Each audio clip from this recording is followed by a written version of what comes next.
우리 하나님의 말씀 시편 50편 1절 말씀 한 절 말씀만 다시 한번 같이 봅니다.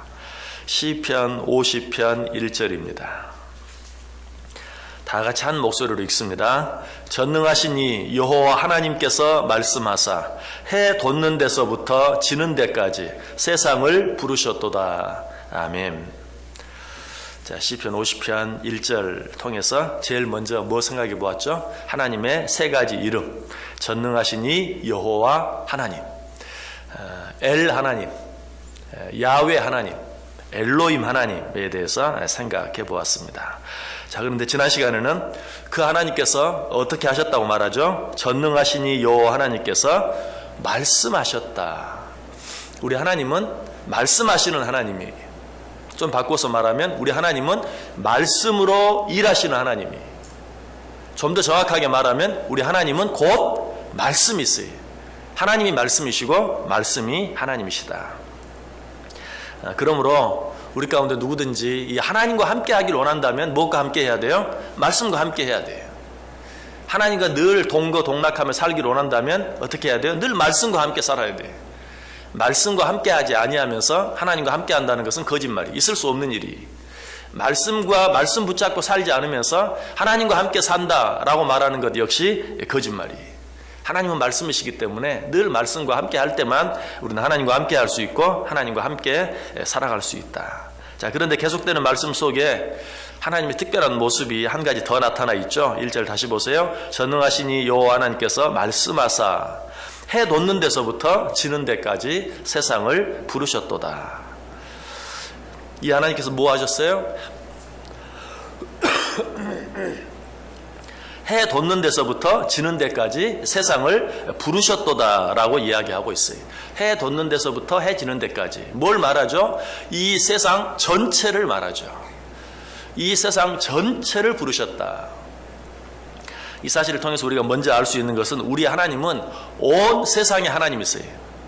온 세상의 하나님. 아무리 어떤 큰 나라의 왕이라 할지라도 자기 나라의 백성이 아니면 함부로 소환할 수 없어요. 아무리 큰 미국 대통령이라 할지라도 아무 힘없고 약한 조그만 나라의 어떤 백성을 자기 마음대로 소환할 수 없어요. 자기 나라 백성이라고 몰라도 자기 나라 백성이 아니라면 함부로 부르지 못해요. 그런데 우리 하나님은 어떻게 하신다고요? 온 세상, 해 돋는 데서부터 해 지는 데까지 온 세상 사람들을 부르셨다, 소환하셨다라고 이야기하고 있어요. 이게 뭘 가르쳐 줍니까? 우리 하나님은 온 세상의 왕이시다라는 것이, 만왕의 왕이시고 만군의 주시다라는 것을 우리에게 말씀해 주고 있습니다. 이 하나님을 시편 72편은 이렇게 노래하고 있죠. 시편 72편 8절에 그가 바다에서부터 바다까지와 강에서부터 땅 끝까지 다스리리니. 우리 하나님은 아까 이 똑같은 표현이죠. 해 돋는 데서부터 해 지는 데까지 다스리신다라는 말과 바다에서부터 바다까지, 강에서부터 땅 끝까지. 이 말씀만 봐도 우리 성경이 얼마나 과학적인가 하는 걸 알게 돼요. 자, 바다에서 바다까지. 이 말은 무슨 말입니까? 자, 어떤 바다에서 출발해서 지구를 한 바퀴 돌면 어때요? 또다시 그 바다가 나오죠. 옛날에 어떻게 그렇게 알았겠어요? 지구가 둥글다는 사실을 몰랐을 때 어떻게 알았겠어요? 그러나 그걸 창조하신 하나님은 알았어요. 그래서 온 세상을 다스린다 하는 말을 할 때 이 바다에서부터 땅 끝까지가 아니고 바다에서부터 바다까지, 이 바다에서 온 세상을 한 바퀴 돌아서 다시 바다까지, 이 세상 전체를 누가 다스리신다? 하나님이 다스리신다라고 말씀하고 있어요. 우리 하나님은 이처럼 온 세상의 왕이십니다. 온 세상을 다스리십니다. 온 세상을 통치하세요. 그래서 시편 139편 9절과 10절은 내가 새벽 날개를 치며 바다 끝에 가서 거주할지라도 거기서도 주의 손이 나를 인도하시며 주의 오른손이 나를 붙드시리이다. 자, 하나님이 온 세상을 다스리시고 하나님이 바다에서 바다까지 다스리신다라는 이 사실을 통해서 우리가 알 수 있는 것은 뭡니까? 우리가 이 세상 어디에 있든지 하나님의 손이 미치지 않는 곳이 없다는 것이. 우리가 저 바다 끝에 거할지라도 하나님은 어때요? 거기 계세요. 그냥 계시기만 합니까? 우리와 함께 하세요. 우리가 어디에 있든지 우리와 함께 하시고 우리를 도와주시고 우리를 지켜주신다. 또 바다는 흔히 뭘 상징합니까? 우리의 인생을 상징하죠. 우리 인생. 그래서 우리 인생을 항해하는 것을 자주 비유하잖아요. 이 바다에서 바다까지 다스리신다. 해 돋는 데서부터 해 돋는 것도 어때요? 우리가 흔히 바다에서 해가 뜨죠. 또 해 지는 것도 어때요? 바다로 해가 지죠.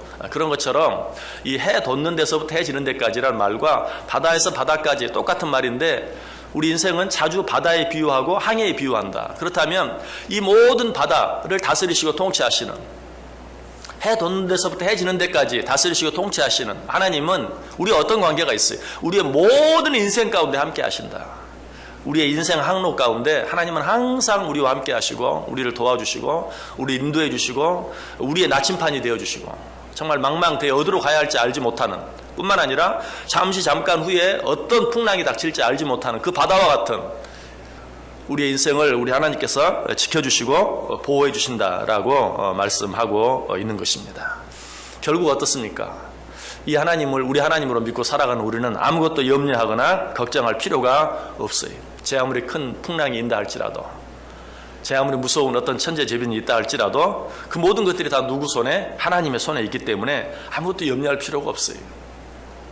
여러분, 하나님께서는 이처럼 해 돋는 데서부터 해 지는 데까지 그 안은 모든 사람들뿐만 아니라 그 안에 있는 모든 만물까지도 마음대로 다스리세요. 그 안에 있는 동물이든지 아니면 그 안에 있는 어떤 생명이 없는 하나의 작은 돌멩이까지라도, 우리가 성경을 때 그걸 알 수 있죠. 사자의 입에서 다니엘과 세 친구들을 건져내 주시는 그런 하나님의 은혜, 또 다윗의 그 물맷돌 하나로 골리앗의 이마에 박히게 해서 골리앗을 쓰러뜨리게 하는 그런 모습들, 이런 모습들 보면서 어때요? 사자뿐만 아니라 생명이 없는 굴러다니는 아무것도 아닌 돌멩이 하나까지. 예수님께서 예루살렘 성에 입성하실 때 사람들이 화로하며 호산나 찬양하며 예수를 맞아들였죠. 옆에 있는 사람들이 뭐라고 말합니까? 시끄럽다, 좀 조용히 하게 해라. 그때 예수님이 뭐라고 말해요?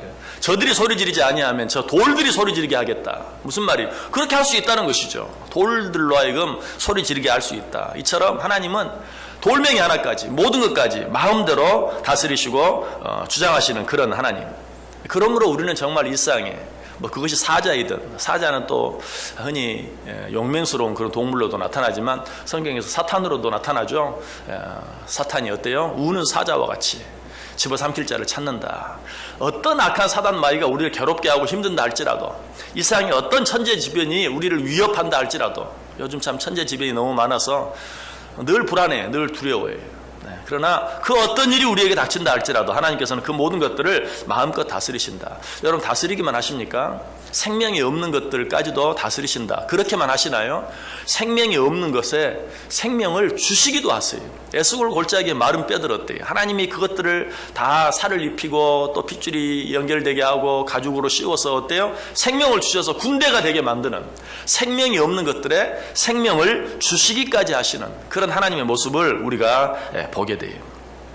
그래서 요한계시록에 보면 마지막 때에 있을 재앙을 받는 자들이 뭐라고 외칩니까? 요한계시록 6장 16절에 산들과 바위에게 말하되 우리 위에 떨어져 보좌에 앉으신 이의 얼굴에서와 그 어린 양의 진노에서 우리를 가리라.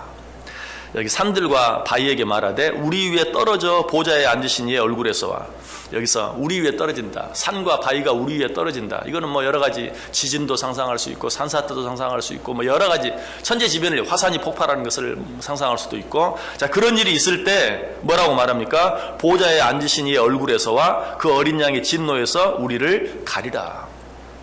화산이 폭발하면 얼마나 무섭습니까? 며칠 전에 일본에서도 큰 화산이 폭발했죠.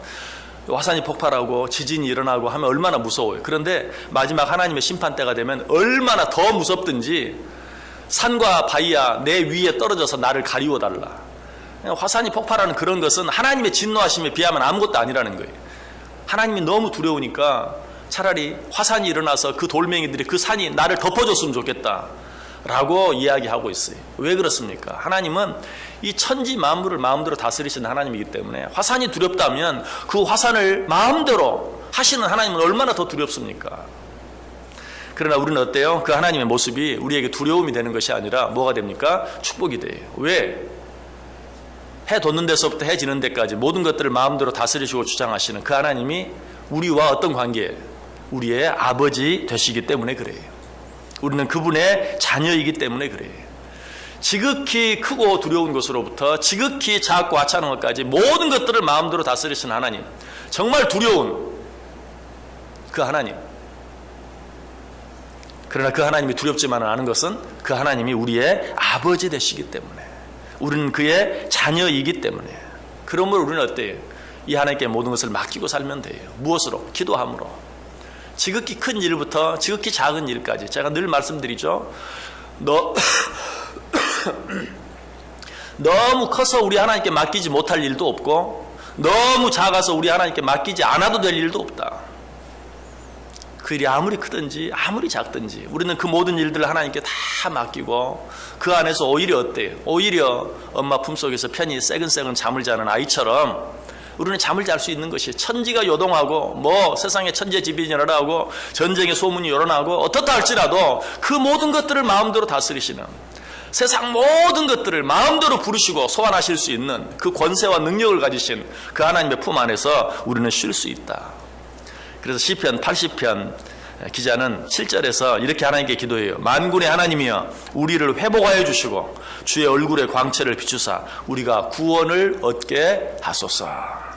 만군의 하나님, 세상 모든 것들을 주장하신 하나님, 우리를 회복하여 주시고 주의 얼굴의 광채를 비추사 우리가 구원을 얻게 하소서. 이 기도가 저와 여러분의 기도가 되기를 원합니다. 그리고 이렇게 기도할 때 하나님이 정말 우리와 함께 하시고 우리의 크고 작은 모든 일들 가운데 간섭해 주시고 도와주시고 축복해 주시는 은혜를 날마다 체험하며 살아갈 수 있기를 주님의 이름으로 간절히 축원합니다. 기도하겠습니다.